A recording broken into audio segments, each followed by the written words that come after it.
Hello दोस्तों, आप सभी का बहुत बहुत स्वागत है आप ही के अपने इस channel B R Uday classes 11th और 12th साइंस पे।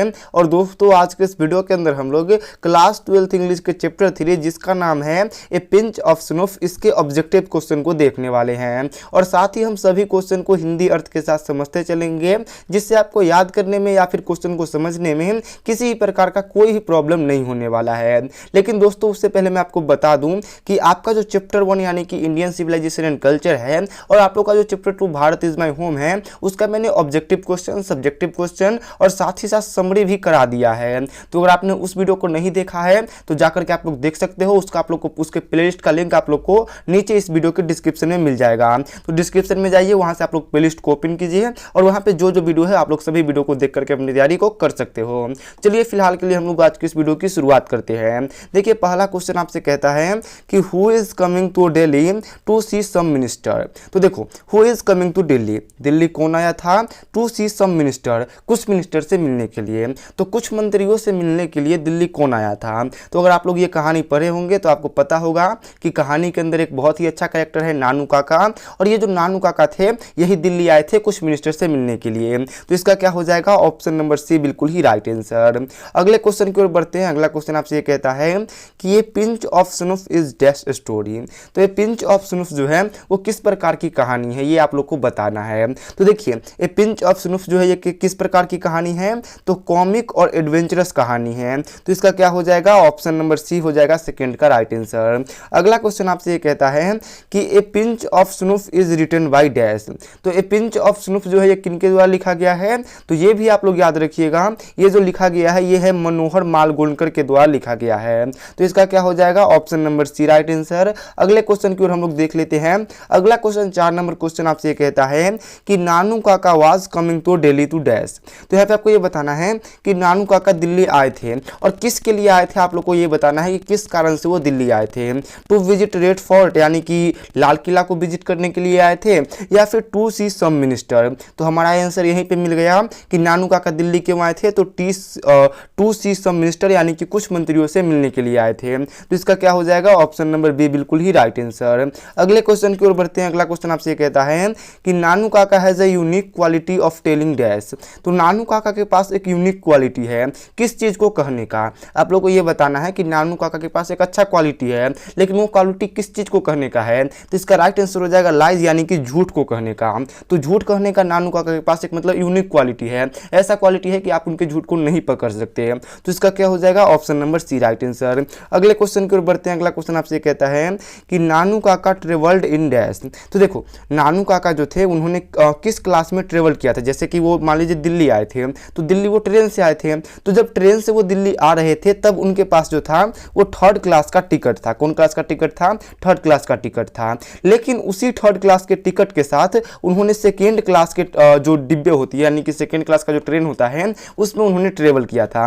अब थर्ड क्लास का टिकट आप लोग जानते हो कि थर्ड क्लास थोड़ा सा खराब होता है और सेकेंड क्लास थोड़ा सा अच्छा होता है। तो इसीलिए नानू काका ने थर्ड क्लास के टिकट के साथ सेकेंड क्लास के जो ट्रेन होता है उसमें ट्रेवल कर लिया था। तो अगर ट्रेवल पूछे तो आप लोग याद रखिएगा सेकेंड क्लास, और पूछेगा कि टिकट कौन सा था तो थर्ड क्लास। अगले क्वेश्चन की ओर बढ़ते हैं। अगला क्वेश्चन आपसे ये कहता है कि Nanu Kaka was to stay home. तो नानू काका जब दिल्ली आए थे तो वो कितनों दिनों के लिए रुके थे? तो आप लोग याद रखिएगा 4 और 5 दिनों के लिए रुके थे। ऑप्शन नंबर सी इसका राइट आंसर होगा। अगले क्वेश्चन की ओर बढ़ते हैं। अगला क्वेश्चन आपसे कहता है कि dash informed the under secretary about Nanu Kaka visit. तो देखो, अंडर सेक्रेटरी कौन है? तो यहाँ पे जो अंडर सेक्रेटरी है वो लेखक है, और लेखक कौन है? मनोहर मालगुणकर जी लेखक है। तो लेखक को नानू काका के आने के बारे में कौन बताता है? पहले आप लोग ये समझ लो कि लेखक और नानू काका थे कौन। तो जो लेखक यानी कि मनोहर मालगुणकर थे, नानू काका उनके मामा जी लगते थे, और मामा जी जब आए थे दिल्ली तो लेखक को किसने इन्फॉर्म किया था कि जाओ वो दिल्ली आ रहे हैं, जाओ उनको तुम स्टेशन से लेके आओ। तो आप लोग याद रखिएगा कि नानू काका जो लेखक थे उसको उनकी माँ उनकी माँ यानी कि मदर ने क्या किया था, इन्फॉर्म किया था किसके बारे में, नानू काका के विजिट के बारे में। तो आप लोग याद रखिएगा ऑप्शन नंबर सी इसका राइट आंसर होगा। अगले क्वेश्चन की ओर बढ़ते हैं। अगला क्वेश्चन आपसे ये कहता है कि Nanu Kaka was the narrator dash. तो नानू काका नरेटर के कौन थे। देखिए ये क्वेश्चन पूछ ही दिया कि नानू काका नरेटर यानी कि लेखक के कौन थे। तो लेखक कौन है, जो अंडर सेक्रेटरी है यानी कि मनोहर मालगोलकर जी। और नानू काका मनोहर मालगोलकर जी के क्या थे, तो मामा जी थे यानी कि मेंटरल अंकल थे। आप लोग याद रखिएगा ऑप्शन नंबर ए इसका राइट आंसर होगा। अगले क्वेश्चन की ओर बढ़ते हैं। अगला क्वेश्चन आपसे कहता है कि who was waiting on the platform when the train come in. तो यहाँ पे आपको ये बताना है कि जब ट्रेन आया था, तो जब ट्रेन आया था तो प्लेटफॉर्म पे कौन इंतजार कर रहा था। तो आप लोग याद रखिएगा कि इंतजार कौन कर रहा था, तो नरेटर यानी कि लेखक इंतजार कर रहे थे। किसका इंतजार कर रहे थे, नानू काका के आने का इंतजार कर रहे थे। तो आप लोग नो डाउट ऑप्शन नंबर 20 को टिक कीजिएगा, ऑप्शन नंबर 20 का राइट आंसर है। अगले क्वेश्चन की ओर बढ़ते हैं। अगला क्वेश्चन आपसे ये कहता है कि dash is a main character of pinch of snuff. तो पिंच ऑफ स्नूफ नाम का जो आप लोग का कहानी है, इसका मेन कैरेक्टर यानी कि मुख्य पात्र कौन है, ये आप लोग को बताना है। तो देखिए इसका जो मुख्य पात्र है वो नानू काका है, तो ऑप्शन नंबर ए इसका राइट आंसर होगा। अगले क्वेश्चन की ओर बढ़ते हैं। अगला क्वेश्चन आपसे कहता है कि नानू काका बिलोंग्स टू डैश। तो नानू काका जो थे वो कहाँ से बिलोंग्स करते थे। तो देखिए नानू काका महाराष्ट्र यानी कि महाराष्ट्र से बिलोंग करते थे और वो दिल्ली आए थे, क्यों आए थे, कुछ मिनिस्टर से मिलने के लिए। तो ऑप्शन नंबर सी इसका राइट आंसर हो जाएगा। आप लोग अच्छे तरीके से याद रखिएगा। अगला क्वेश्चन आपसे कहता है कि who offend a pinch of snuff from the silver box. तो सबसे पहले आप लोग जानें कि पिंच ऑफ स्नूफ का मतलब क्या होता है। तो पिंच ऑफ स्नूफ का मतलब होता है एक चुटकी खैनी। क्या होता है, एक चुटकी खैनी। तो आप लोग को यहाँ पे ये पूछा गया है कि एक सिल्वर बॉक्स यानी कि एक चांदी का बॉक्स जो होता था, चांदी मतलब सिल्वर कलर का बॉक्स, उसमें से एक चुटकी खैनी बार बार निकाल करके कौन खाता था, ये आप लोग को बताना है। तो आप लोग याद रखिएगा कि नानू काका का आदत था कि वो बार बार क्या करते थे, चुनौती में से जो सिल्वर का बॉक्स होता था उसमें से खैनी निकाल करके और बार बार खाते थे। तो ये ऐसा कौन करता था, नानू काका करते थे। तो आप लोग याद रखिएगा ऑप्शन नंबर 20 का राइट आंसर होगा। अगला क्वेश्चन आपसे ये कहता है कि हु वाज रतिराम। तो देखिए रतिराम कौन है, तो रतिराम सिंपल आप लोग याद रखिएगा कि सोहनलाल का सन है। कहानी के अंदर सोहनलाल है और रतिराम है। तो सोहनलाल कौन है, तो रतिराम का पिता है, और रतिराम कौन है, तो वो सोहनलाल का बेटा है। तो आप लोग याद रखिएगा ऑप्शन नंबर ए इसका राइट आंसर होगा। अगले क्वेश्चन की ओर बढ़ते हैं। अगला क्वेश्चन आपसे ये कहता है कि Nanu Kaka a fond use to a bear coat. तो यहाँ पे आपको ये बताना है कि नानू काका जो थे वो अक्सर किस प्रकार के कोट को पहना करते थे। ठीक है, ये आप लोग को बताना है। तो आप लोग याद रखिएगा कि नानू काका जो थे वो अक्सर जोधपुरी कोट को पहनते थे। तो इसका क्या हो जाएगा, ऑप्शन नंबर बी बिल्कुल ही राइट आंसर, जोधपुरी कोट इसका राइट आंसर होगा। अगला क्वेश्चन आपसे ये कहता है कि who is ambassador in pinch of snuff. तो पिंच ऑफ स्नूफ में जो एम्बेसडर है वो कौन है, ये आप लोगों को बताना है। तो देखिए मैंने आपको पहले ही बता दिया था कि सोहनलाल कौन था, तो सोहनलाल जो था वो रतिलाल का पिता था। तो सोहनलाल जो था वही एम्बेसडर था पिंच ऑफ स्नूफ कहानी के अंदर। तो अगर पूछे कि पिंच ऑफ स्नूफ के अंदर एम्बेसडर कौन है, तो सोहनलाल था। आप लोग याद रखिएगा ऑप्शन नंबर ए इसका राइट आंसर होगा।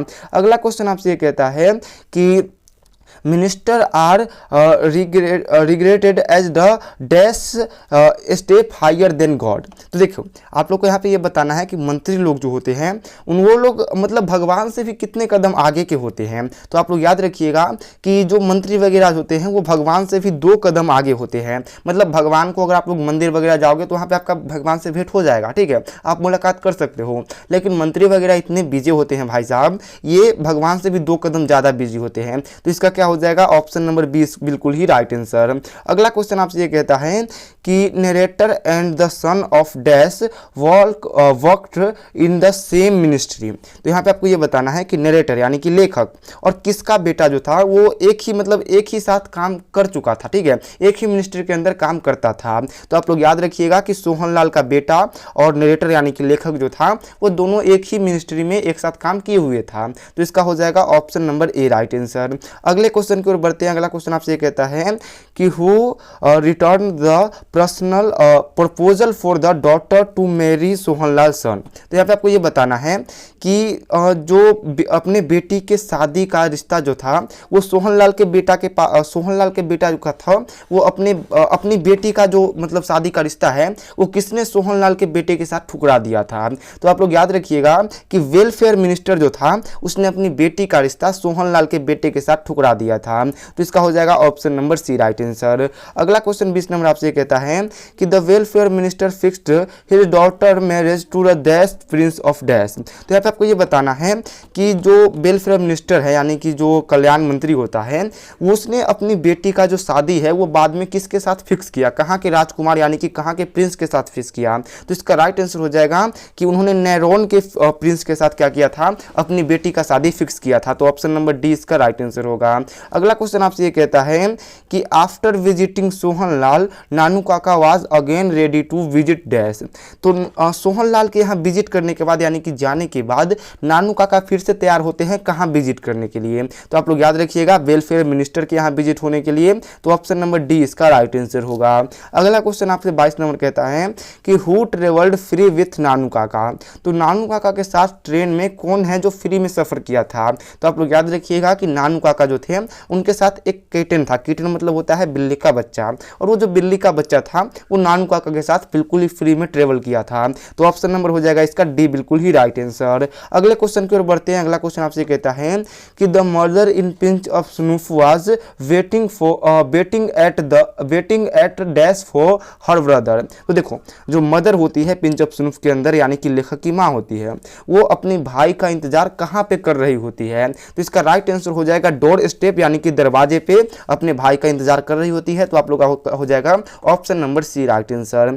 अगला क्वेश्चन 25 नंबर क्वेश्चन आपसे कहता है कि Nanu Kaka took out his cheque book and wrote a cheque for dash. तो यहाँ पे आपको ये बताना है कि नानू काका अपने चेक बुक को निकालते हैं और कितने का चेक लिखते हैं। तो आप लोग याद रखिएगा कि 1000 रुपीज यानी कि 1000 रुपये का क्या करते हैं वो चेक लिखते हैं। तो ऑप्शन नंबर हो जाएगा इसका ए राइट आंसर। अगला क्वेश्चन आपसे ये कहता है कि the author has a complex about.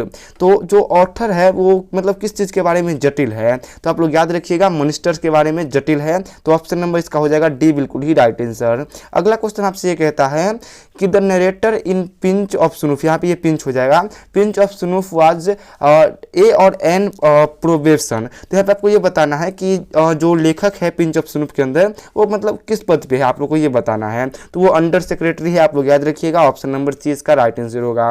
अगला क्वेश्चन आपसे ये कहता है कि Nanu Kaka stalled in the doorway of dash class carrying. तो यहाँ पे आपको ये बताना है कि जब नानू काका ट्रेन से आ रहे थे तो जब वो ट्रेन से उतर रहे थे तो वो किस क्लास के ट्रेन के डोरवे यानी कि दरवाजे पर खड़ा थे। तो आप लोग याद रखिएगा कि सेकेंड क्लास के ट्रेन में उन्होंने ट्रेवल किया था और जब ट्रेन रुका था वो सेकेंड क्लास के जो दरवाजे हैं उस पर खड़े थे और खड़ा किसने देखा था, लेखक ने देखा था। तो ऑप्शन नंबर सी इसका राइट आंसर होगा। अब देखिए अगले क्वेश्चन को। अगला क्वेश्चन आपसे कहता है कि डेट इज हमरस स्टोरी। तो हमरस स्टोरी कौन है। तो आप लोग याद रखिएगा पिंच ऑफ स्नूफ है। तो ऑप्शन नंबर सी इसका राइट आंसर होगा। तो चलिए दोस्तों आज के इस वीडियो को हम लोग यहीं पे समाप्त करते हैं। होप करते हैं आपको ये वीडियो पसंद आया होगा। अगर आपको ये वीडियो पसंद आया होगा तो आप लोग इस वीडियो को लाइक जरूर कीजिएगा, ठीक है, और अपने दोस्तों के साथ इस वीडियो को आप लोग शेयर भी कर सकते हो। साथ ही साथ अगर आपको ऐसे और वीडियो देखने हैं तो उसके लिए आप लोग इस चैनल को सब्सक्राइब कर सकते हो। प्लेलिस्ट आप लोग जाकर के एक बार जरूर देखिएगा।